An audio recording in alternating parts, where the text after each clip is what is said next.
ये जो पैसा देने की बात की गई है,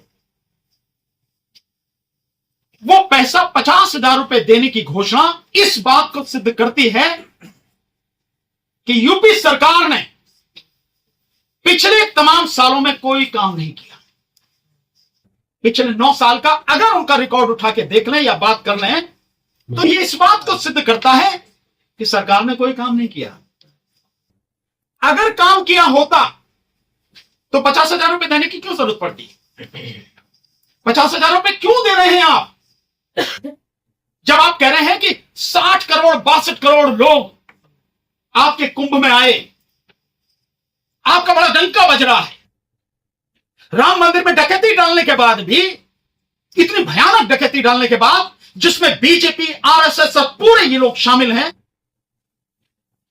और एक एक परतें उसकी खुलती जा रही हैं कि जमीन खरीदने में घोटाला, राम मंदिर बनाने में घोटाला, 40% का कमीशन, जितना चंदा लिया उस चंदे को खा गए, जितना चढ़ावा आया है उस चढ़ावे को खा गए। इस सब के बावजूद भी अगर तुम कह रहे हो कि सब कुछ बढ़िया, तो 50,000 रुपए क्यों दे रहे हो? आप कह रहे हो कि ये कोई चोरी नहीं है। जैसा आपने देखा, एक ऐसे ही व्यक्ति ने कहा भी कि हिंदुओं का मंदिर, हिंदुओं का चढ़ावा, और हिंदू ने खा लिया, तो भैया तुम्हें क्या दिक्कत हो रही है? तो इससे तो ऐसा लगता है कि भाई हिंदुओं की लड़की और हिंदुओं की लड़की के साथ किसी हिंदू ने बलात्कार कर दिया, तो फिर उसके खिलाफ कुछ करने की जरूरत नहीं, क्योंकि तो हिंदू हिंदू है। क्या इसे ऐसा माना जाए? और ये जो सारी चीजें हो रही हैं, ये जो किया जा रहा है, अगर आप कर रहे हो, आप जाके देखो, पूरे यूपी में नहीं, पूरे देश में दिल्ली पट्टी पड़ी है। लगातार प्रचार किया जा रहा है, और प्रचार भी इस तरह से किया गया है, बताया ये जा रहा है, जो आरटीआई के माध्यम से इंफॉर्मेशन आई है, कि जितना खर्चा मोदी ने प्रचार पर किया है, उससे 2 गुना ज्यादा प्रचार पे खर्चा योगी ने किया है। योगी ने किया, चाहे वो प्रिंट मीडिया हो, चाहे वो इलेक्ट्रॉनिक मीडिया हो, हर तरफ, हर अखबार में देखो, वो आप चारों तरफ देखो, होर्डिंग लगे हुए हैं, बैनर लगे हुए हैं, हर पटा पड़ा है। यहीं से जाओ आप, चारों किधर भी रोड पे निकल जाओ, होर्डिंग लगे पड़े हैं। ये प्रचार आप क्यों कर रहे हो? और ये प्रचार आप लगातार कर रहे हो कि इतने करोड़ लोगों को घर दे दिया, इतने करोड़ लोगों को हमने जो है रोजगार दे दिया, इतने जो लाख जो है हमने यहाँ पे वो कर दिए, उद्योग बना दिए, जो पुराने उद्योग थे जो वो शुरू करवा दिए और नए उद्योग लगा दिए। आपने अगर सब कुछ किया है, तो 50,000 क्यों दे रहे हो? और अब मैं ये पूछना चाहता हूं, 50,000 कहां से? तुम्हारे बाप के पैसे हैं जो आप दे रहे हो? और क्या ये रिश्वत नहीं है? वोट खरीदने के लिए रिश्वत नहीं है क्या ये? बिहार में दिए गए जो सिंचाई के लिए पैसा वर्ल्ड बैंक से आया था, 14,000 करोड़ रुपए, वो पैसे वहां चुनाव में बांटे गए। 1.5 करोड़ महिलाओं को 10,000 रुपए दिए गए।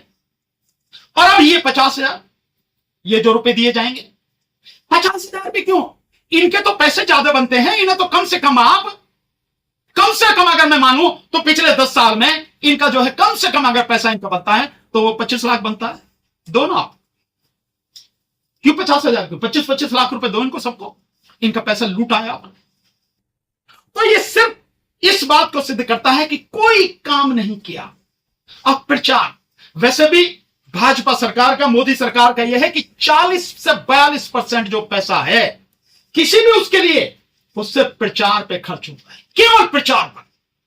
अगर कोई बजट पूरा है, बजट जिस बात के लिए दिया गया है, जिस फील्ड में दिया गया है, जिस डिपार्टमेंट के लिए दिया गया, उसमें जितना बजट है, मानो 100 रुपए का बजट है, तो उसमें से 40 से 42 रुपए केवल प्रचार में ही खर्च होंगे। और बाकी जो बचेगा उसमें कितनी लूट होगी, कौन कौन लूटेगा, ये सबको मालूम है। और ये इस बात से सिद्ध है कि जितने भी हाईवे बनने हैं, सड़क बनने हैं, पुल बनने हैं, इतने हाईवे, इतने सड़क, इतने पुल कभी टूटते गिरते आपने देखे, सुने कभी आपने? तो ये यही है कि काम कुछ नहीं, रिश्वत देने की बात करो। मैं जानता हूं इलेक्शन कमीशन इस पर कोई कार्रवाई नहीं करेगा, लेकिन होना तो ये चाहिए, या तो इलेक्शन कमीशन, यही केंद्र में, मतलब यहां जो सेंटर में है सुप्रीम कोर्ट या स्टेट में हाई कोर्ट, इनको सुमोटो एक्शन लेके इस बात पर रोक लगा देनी चाहिए, क्योंकि ये सीधे सीधे वोट खरीदने के लिए रिश्वत है। सर, आपने राम मंदिर का जिक्र किया, जो कमेटी बनाई गई थी उसमें चंपत राय और जो लोग थे उनको तो क्लीन चिट मिल गई है, तो कोई नई बात नहीं है भाई। जितने लुटेरे और डकैत हैं सारे कौन हैं? आरएसएस के लोग हैं। तो अपने ही लोगों को वो कैसे, क्योंकि अकेले उन दोनों की चंपत राय की, अनिल मिश्रा की, इनकी तो औकात नहीं है कि ये सारा इतना बड़ा पैसा, हजारों करोड़ में जो पैसा है, ये दोनों हड़प कर जाएंगे या तीनों हड़प कर जाएंगे। निश्चित रूप से इसका पैसा प्रधानमंत्री तक पहुंचा होगा, इसका पैसा निश्चित रूप से बीजेपी और आरएसएस तक पूरा पहुंचा होगा, उन्हें भी मिले होंगे 100, 200, 400 करोड़ रुपए निश्चित रूप से। लेकिन इसका जो मोटा पैसा है वो तो बीजेपी और आरएसएस तक गया होगा। एक बात तो बड़ी जबरदस्त है, पता नहीं किसी ने इस विषय में कहा, हाँ शीतल पी सिंह साहब ने कहा, और जब इन्वेस्टिगेशन वो वहां पे गए, जांच पड़ताल उन्होंने जो की, उन्होंने कहा कि जो इसका योगी का जो मंदिर का जीर्णोद्धार हुआ है वहां पे गोरखपुर में, और ये जो मंदिर, ये जो इनका वो बना है झंडेवाला मंदिर के पास में आरएसएस का, कि अगर इसको इनकी जांच ढंग से कर ली जाए तो इनमें जो पत्थर लगा है और राम मंदिर में जो पत्थर लगा है उसी से पता लग जाएगी चोरी कहां कहां हुई है और किस किस ने चोरी में हिस्सा लिया है। ये बात मतलब इस तरह की सारी चीजें आ रही है। तो भाई ये छटे हुए एक नंबर के बेईमान, एक नंबर के भ्रष्ट, एक नंबर के जो डकैत लुटेरे हैं, हत्यारे हैं ये लोग, तो जो इनकी टीम में शामिल है उनको तो बचाएंगे। मोदी ने आज तक किसको, जो उसकी टीम में शामिल है किसको उसने जो है नहीं बचाया, हर किसी को बचाया। बेईमानों की पूरी मंडली जोड़ रखी है, जो एक नंबर छटा हुआ बेईमान है, जिसे खुद मोदी बेईमान बोलता है, उसी को किसी को मंत्री बना दे, किसी को मुख्यमंत्री बना दे, किसी को कुछ बना दे। ये तो सबके सामने ही है।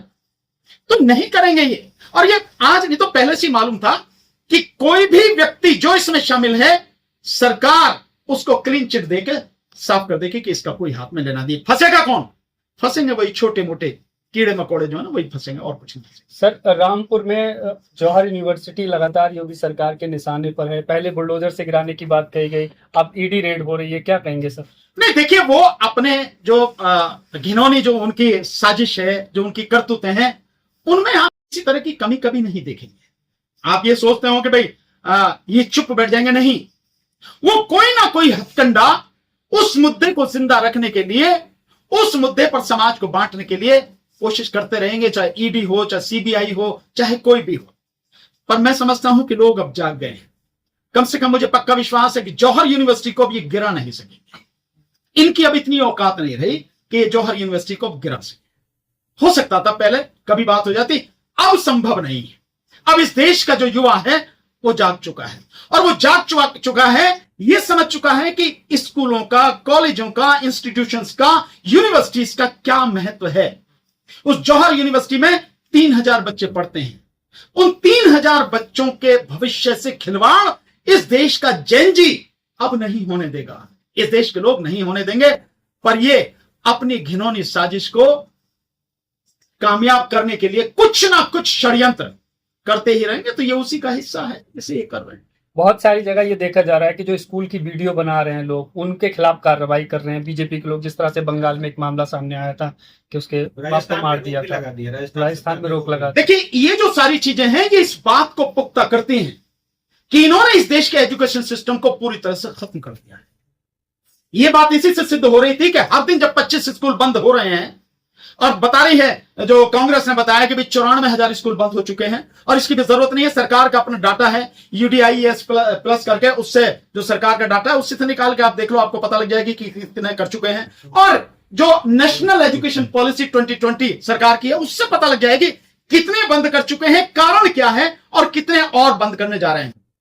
नेशनल एजुकेशन पॉलिसी के अनुसार 36% स्कूल इस देश में ऐसे हैं सरकारी, जिनमें 50 से कम बच्चे पढ़ते हैं, और उनको ये मर्ज करके दूसरे स्कूल में मर्ज करके बंद करने की कोशिश कर रहे हैं।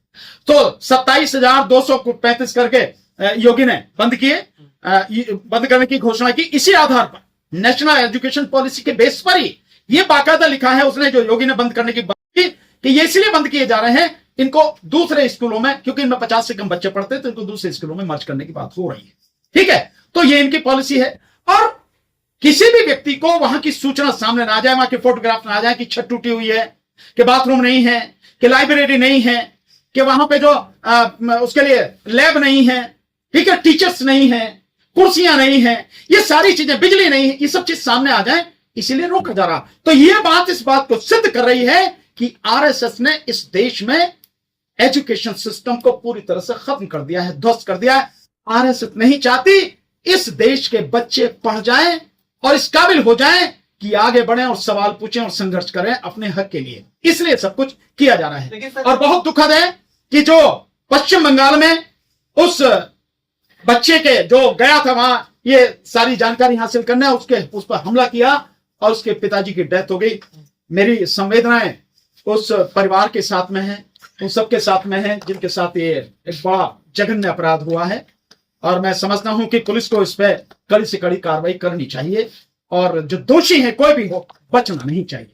और साथ में जो आप कह रहे हैं कि राजस्थान में तो बाकायदा सर्कुलर निकाल दिया है कि प्रिंसिपल की परमिशन के बिना आपकी उसमें स्कूल में घुस नहीं सकेंगे, वीडियो नहीं बना सकेंगे, किसी से सवाल नहीं पूछ सकेंगे, किसी से बात नहीं कर सकेंगे। फिर इसी बात को कह रहा हूं कि ये बात इस बात को सिद्ध कर रही है कि बीजेपी ने, आरएसएस ने इस देश के एजुकेशन सिस्टम को पूरी तरह से खत्म कर दिया है, बर्बाद कर दिया है। यही इसलिए नहीं कर रहे। वैसे भी मैं अगर आप बात कहूं, हमने वीडियो बना के डाला हुआ है आर्टिकल 368 भानु प्रताप सिंह एडवोकेट, उस पर आप जाकर देखेंगे मैंने पूरे एजुकेशन सिस्टम के विषय में, और ये वीडियो हमने उस पर भी डाला है जो हमारा भानु प्रताप सिंह ऑफिशियल उस पर डाला है। मैंने उस पर बाकायदा बताया हुआ है एजुकेशन सिस्टम क्या है। स्कूल जो कॉलेज स्कूल है, कितने स्कूल है, सरकारी स्कूल कितने हैं और प्राइवेट स्कूल कितने हैं, कितने बंद हो गए, किस तरह से प्राइवेट स्कूल बढ़ रहे हैं, किस तरह से सरकारी स्कूलों का बंटाढार किया जा रहा। टीचर्स की 10 लाख टीचर्स की कमी है, उसमें मैंने बाकायदा बताया कि 1,04,225 करके कुछ स्कूल हैं जिनमें केवल एक ही टीचर है। यह स्थिति है। 5.5 लाख स्कूलों में डिजिटल इंडिया की बात करते हैं लेकिन कंप्यूटर ही नहीं है। लगभग 10.5 लाख सरकारी स्कूल हैं लेकिन 5.5 में वही नहीं, कंप्यूटर ही नहीं।